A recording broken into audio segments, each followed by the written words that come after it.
नमस्कार. S S Bhagyashree चॅनलमध्ये आपणा सर्वांचे सहर्ष स्वागत आहे.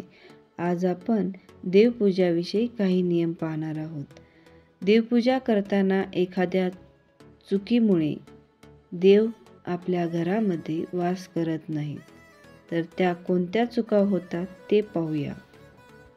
आपल्या घरात देवांचा वास कायम राहण्यासाठी घराचे व देवघराचे हे महत्त्वाचे नियम प्रत्येकाने पाहायलाच हवेत. 99% लोकांकडून ही एक चूक घडते.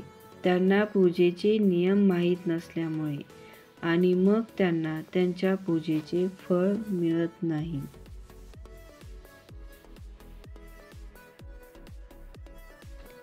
आणि या चुकीमुळे देव घरात वास करत नाहीत.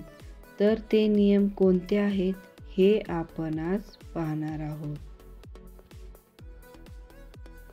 देवघर नेहमी स्वच्छ आणि प्रसन्न ठेवायचे आहे. देवघरामध्ये धूळ साचता कामा नये. देवांना आंघोळ घालण्याची पाणी हे देखील स्वच्छ आणि निर्मळ असावे. देवाला आंघोळ घालण्यासाठी पाणी नेहमी कोमट करूनच घ्यावे.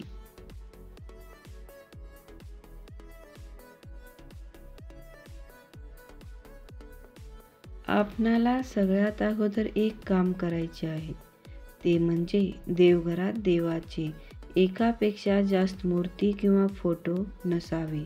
असतील तर ते वेळेत विसर्जन करावे.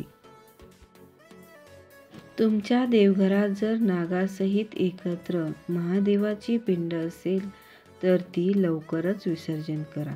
कारण जेव्हा आपण महादेवाचा अभिषेक करतो तेव्हा त्या अभिषेकाचे पाणी नंदीवर पडते. हा महादेवाचा शिष्य व वाहन आहे. ते पाणी नंदीवर पडल्यामुळे त्याचा कोप होतो आणि त्यामुळे आपल्यावर संकटे येऊ शकतात. म्हणून जेव्हा केव्हा आपण महादेवाचा अभिषेक करू तेव्हा त्याचे पाणी नंदीवर पडणार नाही याची आपण काळजी घेतली पाहिजे.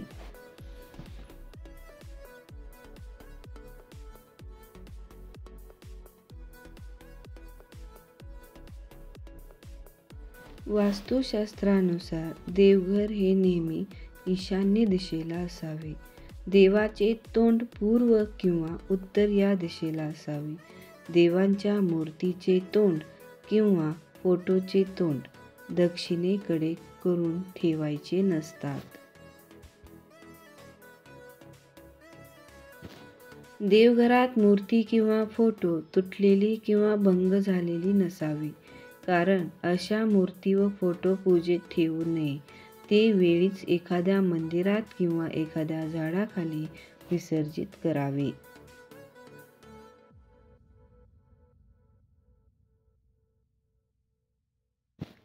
देवपूजा करताना आपण जे देवांना फुले वाहतो, नैवेद्य ठेवतो, तर ते फुले पुन्हा वापरात आणायची नसते.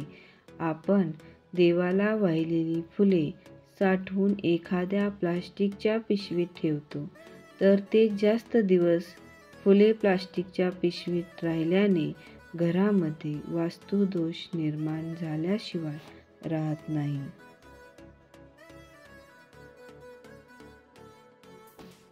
देवांना वाहिलेली फुले जास्त दिवस घरामध्ये ठेवल्याने घरात कटकटी, भांडणे, वादविवाद झाल्याशिवाय राहत नाही.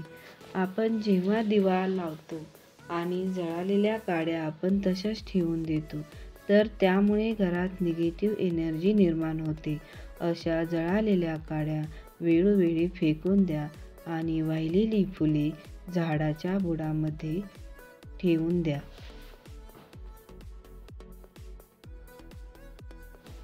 काही जणांना आपले कुलदेवता कोणती आहे आणि कुलदैवत कोणते आहे हे माहीत नसते. तर ज्या लोकांना आपले कुलदेवता आणि कुलदैवत माहीत नाही त्यांना विविध संकटांना तोंड द्यावे लागते. आपल्या देवघरात आपल्या देवतांचा एक फोटो किंवा एक मूर्ती असणे अत्यावश्यक आहे.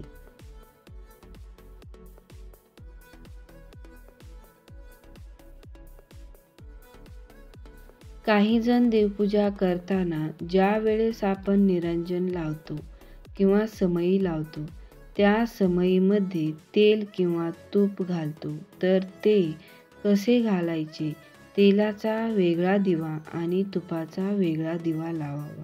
कारण तेल आणि तुपाचा एकत्र दिवा लावू नये. एकत्र लावल्याने खूप साऱ्या संकटांना तोंड द्यावे लागते. देवपूजा करताना जर तुम्ही हे नियम पाळले तर तुमच्या घरात सदैव देवांचा वास राहील. तुमचा आणि तुमच्या घरात सकारात्मक ऊर्जा राहील. प्रत्येक कामामध्ये यश येईल. घरात सुख शांती नांदेल. तर हे नियम तुम्हाला कसे वाटले ते कमेंटमध्ये नक्की कळवा आणि चॅनलला सबस्क्राईब करायला अजिबात विसरू नका. धन्यवाद.